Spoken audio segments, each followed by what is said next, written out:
Chers auditeurs, lorsqu'on effectue des recherches pour un épisode de La Loupe, il nous arrive de faire des trouvailles inattendues. Et c'est précisément ce qui s'est passé quand nous sommes tombés sur cette archive. Vous avez beaucoup d'admiration, de l'amitié pour Lacan? Oui, j'avais beaucoup d'amitié pour lui avant d'avoir été analysé. C'était un ami et je lui suis reconnaissante parce qu'il m'a vraiment arraché à une situation où j'étais dans le 40e dessous, incapable de faire quoi que ce soit, complètement abîmée, complètement détruite, complètement. Celle que vous entendez, c'est Françoise Giroud. On la connaît bien à l'Express car c'est elle qui a fondé le journal en 1953 avec Jean-Jacques Servan-Schreiber.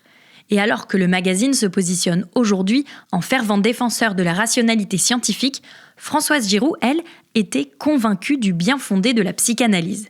C'était une grande amie de Jacques Lacan, célèbre praticien des années 60, qui lui a accordé plus de 400 séances de 20 minutes alors qu'elle souffrait d'une dépression après sa séparation avec Jean-Jacques Servan-Schreiber.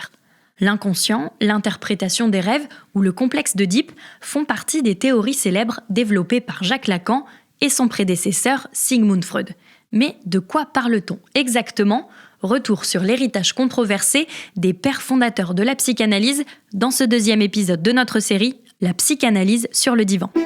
On dit souvent qu'en venant voir un psy, le patient a déjà fait la moitié du chemin. Une métaphore n'a pas un sens littéral. Vous êtes victime d'une hallucination. C'est devenu une obsession.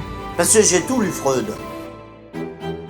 Pour cet épisode, je suis en compagnie de l'universitaire Jacques Vandrillard, ancien psychanalyste, devenu aujourd'hui critique de la discipline. Ce spécialiste a accompagné les journalistes de l'Express dans leur enquête et il a lu les nombreux ouvrages des fondateurs de la psychanalyse. C'est donc l'interlocuteur idéal pour ce podcast. Jacques Vandrillard, bonjour. Oui, bonjour. Quand on parle de psychanalyse, il y a un nom qui me vient immédiatement en tête et qu'on a largement évoqué dans le premier épisode de cette série, c'est celui de Sigmund Freud.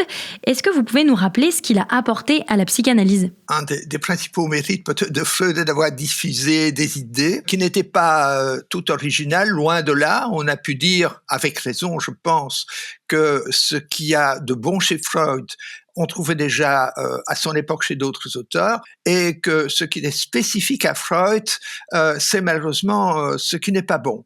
Une des choses qu'il a quand même apporté, je pense, dans l'histoire de la psychothérapie, c'est d'avoir généralisé les consultations de psychothérapeutes à domicile et des traitements relativement longs. Parce que à son époque, au fond, les personnes qui avaient des problèmes psychologiques sérieux, on n'allait pas chez le psy comme on va aujourd'hui.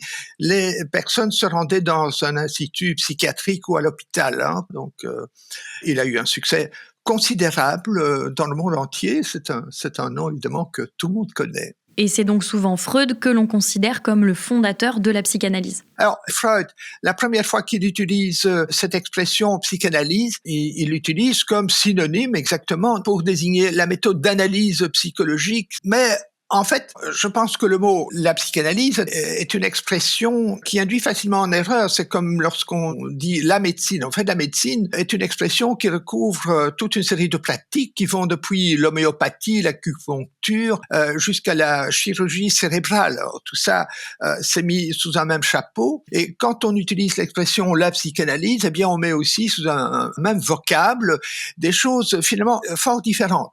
En fait, l'expression psychanalyse est une expression que Freud a utilisée à la place de analyse psychologique, qui est une expression qui existe depuis le XVIIIe siècle pour désigner tout simplement l'analyse d'une personnalité. Et donc, ça va donner lieu à des courants psychanalytiques différents. Donc, on peut parler, ou il faut parler de psychanalyse au pluriel. Il n'y a donc pas une, mais des psychanalyses. Comment ces différents courants parviennent-ils à coexister ensemble ? Alors, à partir du début de la psychanalyse freudienne, donc Freud en 1902 tient des réunions avec des confrères qui sont des médecins, et alors assez rapidement, ces hommes vont avoir des avis très différents. Donc Adler, par exemple, découvre chez ses patients des problèmes d'affirmation de soi, de reconnaissance de soi, de volonté de puissance, etc. Alors que Freud, à l'époque, découvre, soi-disant, chez ses patients, toujours des problèmes sexuels ou des fantasmes. Et donc, au bout d'un certain temps, ces hommes vont même se disputer. Ils vont se séparer et créer des associations différentes. Jacques Van Driller, il y a également des accusations qui entourent Freud et d'autres psychanalystes. Ils auraient enjolivé leurs résultats. Oui, alors Freud était très impressionné par la thérapie menée par un de ses mentors, il s'appelle Joseph Breuer, qui a réalisé une psychothérapie en 1880-81 d'une patiente que l'on a surnommée Anna O. Et en fait, le traitement n'avait pas bien fonctionné. Anna O n'avait pas du tout bénéficié du traitement, au contraire. Elle s'était retrouvée dans un hôpital psychiatrique où elle est restée plusieurs années. Mais Freud a toujours prétendu qu'elle avait été libérée de tous ses symptômes, alors qu'il savait parfaitement que ce n'était pas vrai. Mais Freud a réussi à convaincre Breuer à publier tout de même ce cas 13 ans plus tard. Et donc, c'est surtout à partir de là que Freud a commencé à avoir un nom, à être connu. Et donc, Freud, on voit qu'au fond, dès le début, même avant cette histoire d'Anna O, raconte quand même un peu des bobards. Donc, la psychanalyse commence par un mensonge qui est parfaitement conscient de Freud. Et Freud a d'ailleurs continué à mentir sur les observations et aussi sur les résultats de traitement. Ça, c'est pour les méthodes particulières de Freud, mais vous l'avez dit, la psychanalyse est plurielle. Quels sont les autres types de psychanalyse ? Alors, la psychanalyse la plus connue en France, c'est celle de Lacan. Donc, Lacan est un psychiatre qui, dans un premier temps, a prêché en quelque sorte le retour à Freud, pour, disait-il, contrer la confusion des diverses psychanalyses qui régnaient à l'époque en 1950.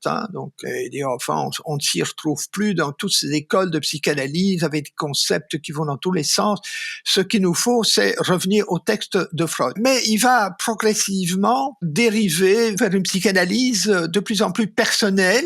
Il va utiliser un jargon alors de plus en plus complexe. Et ces notions vont fort différer de celles de Freud. Dans quel cas, par exemple ? Une des spécificités de Lacan, c'est de faire des séances à durée variable. Mais en fait, ces séances étaient invariablement plus courtes que ce qui était imposé par l'Association internationale de psychanalyse. Et donc, il a été décidé en 1963 que les didactiques de Lacan n'étaient plus validées par l'Association internationale ou la Société française de psychanalyse. Alors, Lacan n'a fait ni une ni deux. Il a créé sa propre école en 1964 et là, il a fait ce qu'il voulait. À la fin, on raconte que certains candidats à la psychanalyse avaient à peine le temps de se coucher sur le divan ou d'enlever le manteau. Et ces gens acceptaient ce charlatanisme, en quelque sorte, parce que ça leur permettait de dire, voilà, je suis sur le divan de Lacan, je suis formé à la psychanalyse par maître Lacan. Dans la lignée de Jacques Lacan, on peut aussi citer en France Françoise Dolto. Alors, Dolto, elle a été inspirée notamment par Emmanuel Mounier, dont le nom est maintenant oublié en France. Et Mounier soulignait beaucoup l'importance de reconnaître l'enfant pratiquement dès sa naissance comme une personne. Et c'est une idée que Dolto va reprendre. Alors, Dolto va reprendre des idées de Lacan qu'elle va exprimer de manière plus claire que lui. Elle va reprendre des idées de Freud. Elle a eu la chance de pouvoir donner des conseils dans les années 60, à une époque où les parents étaient quelque peu déboussolés par les comportements des adolescents, notamment en matière de sexualité. Et donc, grâce à ça, elle va diffuser ses idées, elle va devenir très populaire. Maintenant qu'on en sait un peu plus sur l'histoire des grandes figures de la psychanalyse, on va s'intéresser aux principes qu'elles défendent. Et vous allez l'entendre, il existe plusieurs interprétations. Jacques Van Driller, aujourd'hui, plusieurs termes de la psychanalyse sont entrés dans le langage courant. On dit facilement de quelqu'un qu'il est sadique, masochiste ou exhibitionniste. Et d'après Freud, ces troubles trouveraient tous leur source au même endroit, dans notre inconscient. Alors, il est évident qu'il y a des processus inconscients. Au moment où je vous parle, par exemple, j'utilise des règles de grammaire, mais je ne suis plus du tout conscient de les utiliser. Donc, il y a des processus inconscients, mais Freud et d'autres auteurs font de l'inconscient une espèce de personnalité, de personne, à l'intérieur de la personne et qui a des désirs, des fantasmes, etc., et qui ne correspondent pas forcément à la personne qui les héberge en quelque sorte.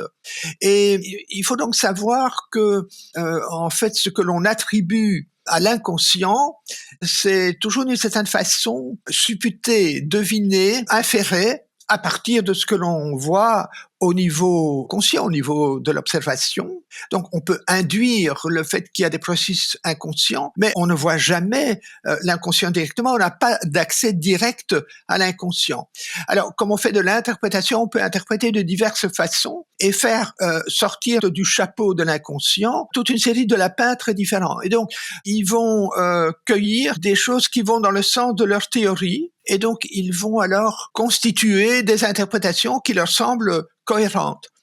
Mais de par le fait qu'on interprète de l'inconscient, eh bien, il va y avoir une multiplicité de théories différentes dans l'histoire de la psychologie. Jacques Van Drillard, un autre concept très connu de Freud qui, comme l'inconscient, n'est pas observable, c'est celui de pulsion. Oui, alors pour Freud, tout ce que nous faisons se ramène à des pulsions fondamentales. Alors, il attache au début de son œuvre une importance essentielle à la pulsion sexuelle. Donc la pulsion sexuelle peut s'exprimer dans des formes de perversion. Elle peut aussi être refoulée, ce qui va, pour Freud, donner lieu à des névroses, l'hystérie ou à des psychoses. Et la pulsion peut aussi se sublimer dans des œuvres d'art. Mais en 1920, il va proposer une autre dualité qui est l'opposition des pulsions de vie et des pulsions de mort. Par exemple, le masochisme, la culpabilité, la mélancolie, l'apparent désir de souffrir, etc., que tout ça s'explique par les pulsions de mort. Alors, ce terme de pulsion, il faut l'utiliser avec prudence, parce que dire, voilà, il a agressé parce qu'il a une pulsion d'agression, ce n'est rien expliqué fondamentalement. Il est évident que nous pouvons éprouver une pulsion d'agression, de destruction. Mais la question qui reste au-delà de ça, c'est de savoir pourquoi est-ce que nous avons cette pulsion, ce désir de destruction, d'agressivité. Et donc, on a pu dire que cette notion de pulsion est une pseudo-explication. C'est finalement utiliser une expression au lieu d'expliquer réellement. Et dans le prolongement du concept d'inconscient, il y a également chez Freud l'idée du refoulement. Oui, alors il est certain que il y a ce que les psychologues scientifiques appellent des oublis motivés. Donc il y a des choses qui nous dérangent, qui dérangent notre amour-propre et que nous oublions. Mais le problème avec l'usage que Freud fait de ce thème de refoulement, c'est que ça lui permet d'avoir toujours le dernier mot. Freud énonce une interprétation et si l'analysé n'est pas d'accord, il dit que l'analysé résiste parce qu'il refoule les véritables motifs qui l'animent. Il va utiliser aussi cela dans les conflits qu'il va avoir avec d'autres psychanalystes et en particulier avec ses premiers disciples ou confrères. Il va expliquer que s'il n'admet pas sa théorie à lui, c'est parce qu'ils ont des résistances affectives, c'est parce que donc ils résistent à la vérité que seul lui connaît, lui Freud. Et d'ailleurs, Freud se considérait comme le seul à être légitime pour parler de psychanalyse. Oui, alors Freud va en 1914 dire c'est moi qui sais réellement ce qu'est la psychanalyse.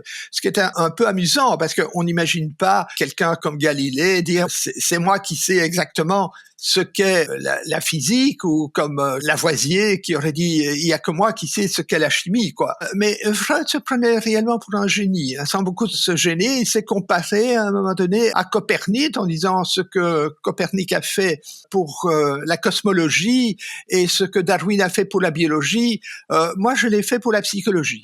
Et donc on est arrivé à cette conclusion quand même que Freud finalement n'était pas un homme de science sérieux, mais que c'était plutôt un homme avide de reconnaissance, de pouvoir, qui était un habile propagandiste. Freud racontait des contes scientifiques. Merci beaucoup Jacques Van Drillard pour votre expertise. On comprend désormais mieux les origines de cette pratique encore très ancrée en France.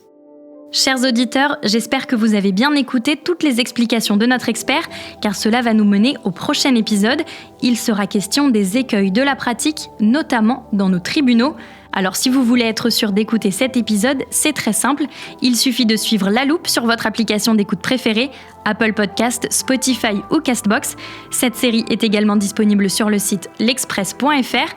C'est là-bas que vous pouvez lire tous les articles de la rédaction autour de la psychanalyse, alors n'hésitez pas à vous abonner. La psychanalyse sur le divan est une série écrite et montée par Léa Bertrand et réalisée par Jules Cros.